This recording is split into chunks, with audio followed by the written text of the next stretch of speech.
مومنو، جب تم میں سے کسی کی موت موجود ہو تو شہادت کا نصاب یہ ہے کہ وصیت کے وقت تم مسلمانوں میں سے 2 مرد عادل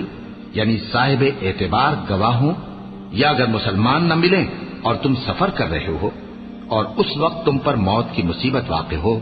تو کسی دوسرے مذہب کے 2 شخصوں کو گواہ کر لو۔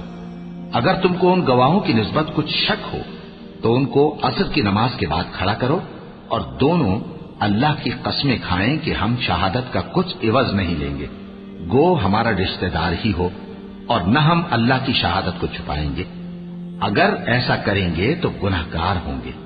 پھر اگر معلوم ہو جائے کہ ان دونوں نے جھوٹ بول کر گناہ حاصل کیا تو جن لوگوں کا انہوں نے حق مارنا چاہا تھا ان میں سے ان کی جگہ اور 2 آدمی کھڑے ہوں جو میت سے قرابت قریبہ رکھتے ہوں، پھر وہ اللہ کی قسمیں کھائیں کہ ہماری شہادت ان کی شہادت سے زیادہ سچی ہے اور ہم نے کوئی زیادتی نہیں کی۔ ایسا کیا ہو تو ہم بے انصاف ہیں۔ اس طریق سے بہت قریب ہے کہ یہ لوگ صحیح شہادت دیں، یا اس بات سے خوف کریں کہ ہماری قسمیں بھی ان کی قسموں کے بعد رد کر دی جائیں گی۔ اور اللہ سے ڈرو اور اس کے احکام کو توجہ سے سنو،